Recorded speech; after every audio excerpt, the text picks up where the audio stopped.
Welcome to the Deep Dive, brought to you by the Nepalese Diaspora Network. Your source for news, views, and insights for the global Nepalese diaspora. Yeah. We are diving into a curated collection of recent news from Nepal. Okay. It's the kind of information you'd find like in a detailed newsletter. Oh, okay. But we try to present it in a way that's, easy to understand. I see. And maybe even a little surprising. Think of it as your essential briefing on what's happening, tailored for you, our listener, within the global Nepalese community. Absolutely. Today's deep dive offers a snapshot of recent events, touching on how the economy is shifting, the environmental challenges, some important social dynamics, and Nepal's place, internationally. We've looked at news outlets to bring you the most significant events so we can all understand the bigger picture. And just a quick note, we're going to be using the term Nepalese to refer to people and things from Nepal throughout this discussion. Okay, let's unpack this, starting with the economy. And it looks like there's a real push to strengthen Nepal's connections with other economies. Yes, a significant development is the agreement between Nepal and Thailand to establish a joint business council, or JBC. Okay. And this happened during a meeting between the Federation of Nepalese Chambers of Commerce and Industry, FNCCI, and their counterparts in Thailand. Okay, so this JBC, what exactly does it aim to achieve? Well, the FNCCI president, Chandra Prasad Thakal, emphasized that this council will be a space for continuous dialogue. And crucially for realizing new business ventures. He highlighted Nepal's potential in sectors like tourism, think about the Himalayas, Right. and the unique cultural heritage, Yeah. as well as energy, particularly hydropower, given Nepal's river systems, agriculture, IT, and construction. So it sounds like they're really actively trying to attract Thai investment and expertise. Precisely. Thakal mentioned that Nepal actually updated its investment laws to be more appealing to foreign investors, offering those assurances about security and specifically encourage Thai businesses to come and explore these opportunities. And this wasn't just a verbal agreement, right? They actually took concrete steps. Yes, indeed. FNCCI and the Thai Chamber of Commerce had previously signed a memorandum of understanding to enhance trade and cooperation. Okay. Furthermore, they've agreed to create a joint Chamber of Commerce Council, or JCCC, with the specific goal of, boosting investment and facilitating those exchanges between the two countries. What's particularly interesting is that Nepal has also pursued a similar initiative with Qatar, suggesting a broader strategy to build these kinds of international business links. Okay. Moving on to another part of the world, it seems the new U.S. tariff policies under President Trump might actually open up some unexpected doors for Nepal. Yes. That's a little surprising. It is a nuanced situation. Trade analysts believe that Nepal could strategically position itself to attract investment in sectors that might benefit from these new tariff rules. Okay, which sectors are we talking about specifically? The ready-made garment sector is a key one. Nepal currently benefits from duty-free access to the U.S. market for certain goods under the Nepal Trade Preference Program, or NTPP, which is in place until December 2025. Former Commerce Secretary Purushottam Ocha believes Nepal has the potential to, significantly expand its role in this sector, which is currently dominated by countries like Bangladesh and Vietnam. Nepal's competitive edge here, beyond the current duty-free status, could lie in its unique designs and potentially, a focus on higher-value niche markets. So the vision is for Nepal to become like a new hub for garment manufacturing. That's the aspiration. Economist Biswash Gauchon even suggested Nepal could evolve into an international hub for garment production. However, a critical concern is that while Nepal enjoys this duty-free access, the new baseline 10% import duty that's being imposed by the U.S. on all products could diminish that advantage, unless Nepal actively engages in bilateral talks. To secure continued preferential treatment, it's a double-edged sword, and Nepal's ability to capitalize on this will depend on swift and effective diplomatic efforts. Last fiscal year, Nepal's exports to the U.S. were significant, so maintaining favorable trade conditions is important. Okay. Shifting focus back to the region, the World Bank has just released their latest economic growth projections for Nepal. What are they predicting? The World Bank forecasts Nepal's economy to grow by 4.5% in the current fiscal year, which is a step up from the 3.9% growth in the previous fiscal year. They attribute this to a rise in domestic trade, increased hydropower generation, crucial during the monsoon season, and a good paddy harvest. Looking further ahead, they anticipate an average annual growth of 5.4% over the next 2 fiscal years, Okay. with the services sector expected to be the main driver. That sounds encouraging. But are there any potential challenges? The report does highlight several risks. These include the ongoing geopolitical instability globally, potential disruptions to trade, the possibility of a decline in the quality of assets held by Nepal's financial institutions, inconsistencies in government policies, and delays in crucial capital expenditure projects. Okay. So while the outlook is positive, these are important factors to keep an eye on. Okay. On a more positive note, Mm-hmm. it appears Nepal's construction sector is bouncing back. Yeah. And that's a sector that has faced, its fair share of difficulties recently. It has indeed. However, in the second quarter of the current fiscal year, Nepal's construction sector saw a significant upturn, registering a growth of 9.1%. This is a notable recovery from the negative 0.3% growth in the first quarter. The National Statistics Office credits this rebound to increased imports and a surge in domestic production of construction material. Oh. The sector had been significantly impacted by the economic slowdown and high material costs in recent years. And speaking of things picking up, it seems India is providing additional electricity to Nepal to help with the current energy needs. And this has got to be welcome news for Nepalese industries that are facing power shortages. Absolutely. India has approved the export of up to 600 milliW of additional electricity to Nepal via the Muzaffarpur-Tolkabar transmission line. Okay. During specific hours, this effectively extends the total import duration to 16 hours per day, up from the previous 12. Why is there this sudden need for this increased power import? Well, Nepal's domestic hydropower generation, which is a primary source of electricity, typically decreases significantly during the dry season. This leads to power outages that can affect industries for up to 12 hours daily. This additional power from India aims to bridge that gap. Okay. There's also an additional 54 milliW that can be imported through another transmission line. This cooperation highlights the strong energy partnership between the two countries. Now, let's touch on a more unconventional topic, the potential of hemp cultivation in Nepal. And this seems to have, significant economic and environmental implications. It does indeed. Recent research suggests that legalizing hemp cultivation in Nepal could yield, substantial economic benefits. Studies indicate it could produce significant quantities of solid fuel, potentially meeting a notable percentage of Nepal's energy demand, as well as fiber for textiles and biodiesel, Okay.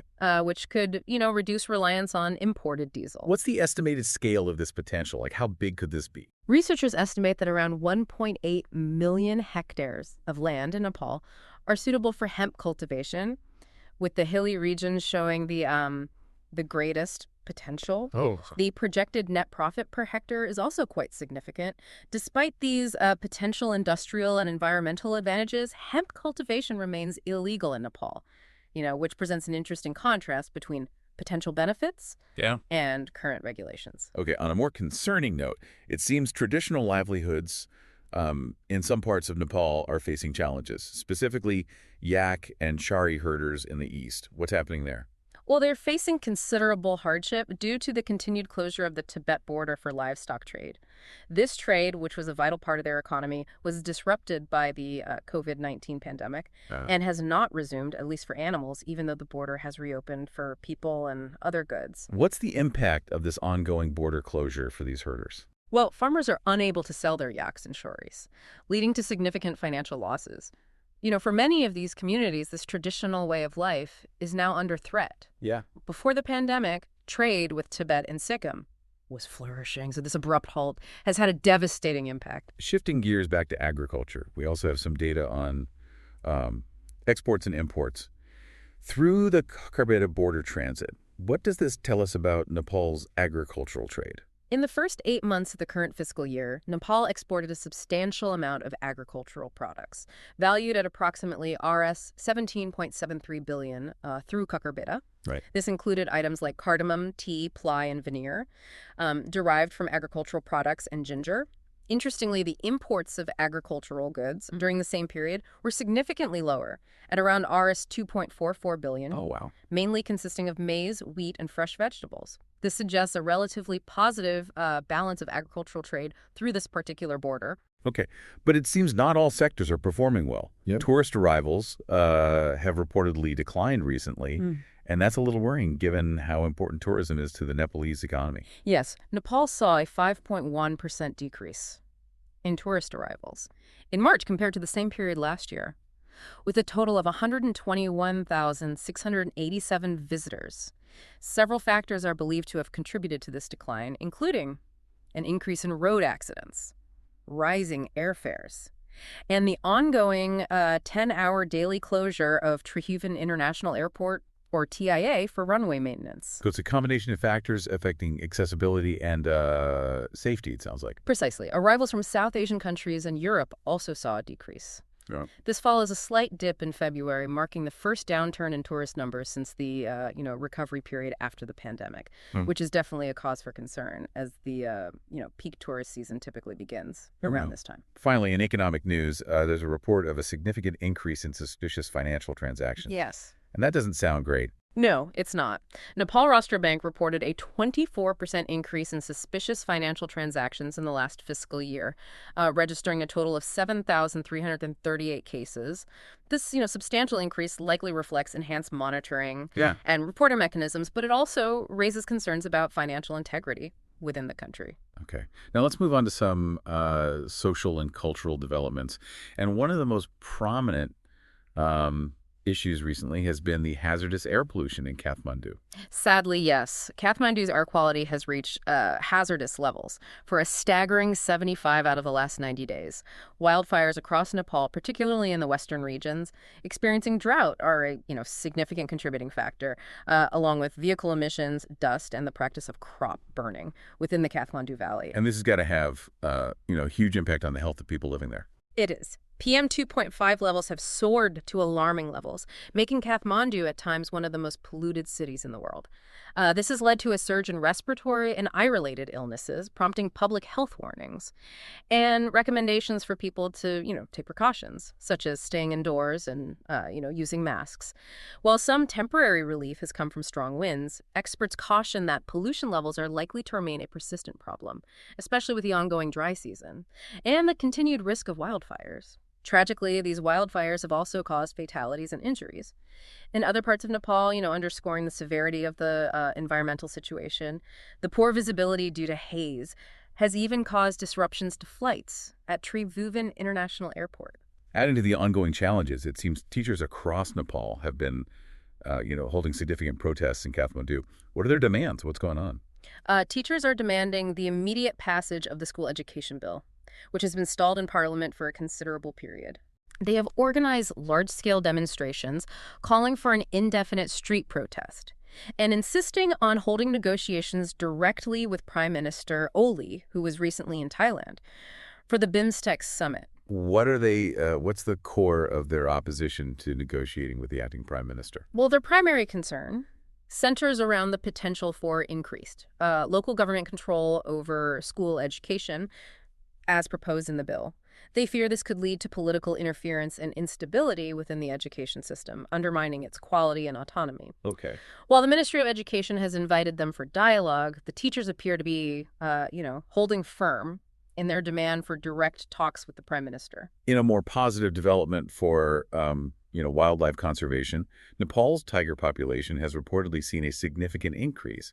However, this seems to have created new challenges. That's right. The tiger population has nearly tripled over the past 12 years, which is a remarkable conservation success story. Yeah. However, this increase has also led to a rise in instances of human-tiger conflict.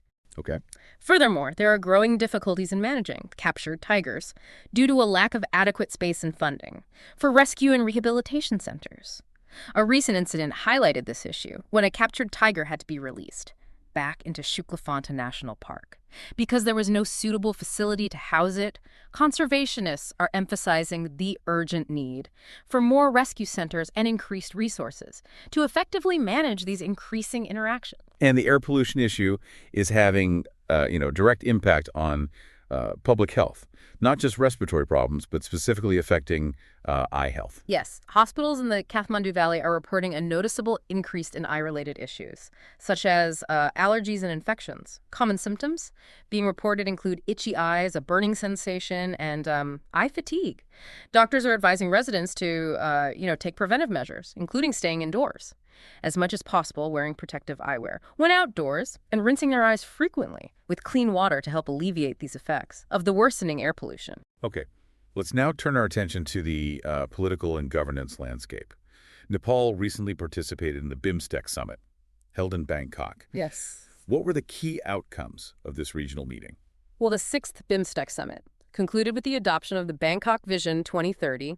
This document outlines key areas for cooperation among the member states, including trade expansion, improving connectivity through various networks, and strengthening human security across the Bay of Bengal region. The summit also marked the signing of the BIMSTEC Maritime Transport Agreement, which aims to enhance, maritime connectivity within the region. Prime Minister Oli attended the summit and held bilateral meetings with several other leaders, including a significant discussion with Indian Prime Minister Narendra Modi. Okay, and what were the main points of discussion during this meeting between Prime Ministers Oli and Modi? Well, according to reports, their discussions focused on strengthening the bilateral relationship between Nepal and India across various sectors, including development partnerships, energy cooperation, enhancing, people-to-people connections, and improving overall connectivity.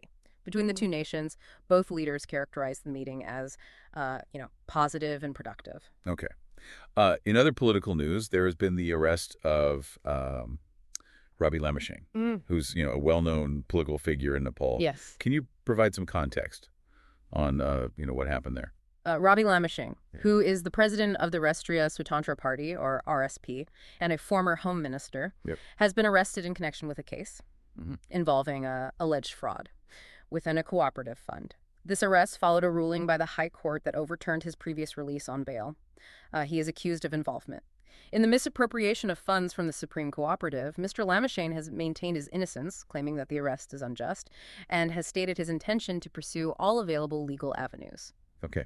We also have news regarding the dismissal of Kulman Gising from his position at the Nepal Electricity Authority. And this seems to have generated some public discussion.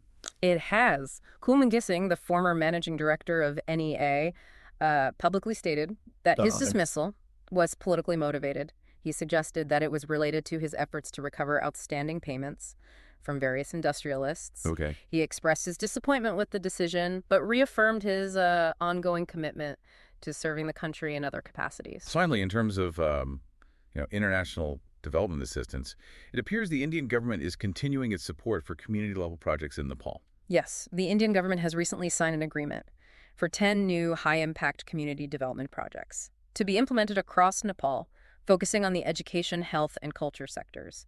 The total financial commitment for these projects amounts to Rs 625 million. Since 2003, India has supported a significant number, over 573, of such projects in Nepal, demonstrating a continued commitment to development cooperation at the grassroots level. Well, this has been a pretty comprehensive overview of some of the key developments in Nepal recently. It's clear that there's this complex interplay of economic opportunities, environmental challenges, and ongoing social and political dynamics shaping the country. Absolutely. Our deep dive today has highlighted a nation navigating a period of both potential economic growth and significant social and environmental challenges. We've seen efforts to forge stronger international trade partnerships, alongside promising economic forecasts, yet issues persist in crucial sectors like tourism and for traditional livelihoods. The severe air pollution underscores pressing environmental concerns with direct public health impacts, while social movements, like the teachers' protests, reflect ongoing debates within Nepal. Simultaneously, Nepal continues to actively engage on the global stage, as evidenced by its participation in the BIMSTEC summit and bilateral discussions with, neighboring countries. Considering the potential of, hemp cultivation, alongside the environmental challenges posed by air pollution, it makes you wonder if embracing such sustainable alternatives could be a key step towards a more resilient and prosperous future for Nepal. What other untapped resources or innovative solutions might hold similar promise for the country? That's a great question. Well, this has been a special deep dive brought to you by the Nepalese Diaspora Network, your source for news, views, and insights for the global Nepalese community. And for those of you in the UK, be sure to check out belayit.uk, a classifieds website connecting Nepalese individuals across the UK for jobs, housing, events, and more. To stay even more informed and connected with the global Nepalese community and for access to a wealth of resources and information, please visit nepalidiaspora.net.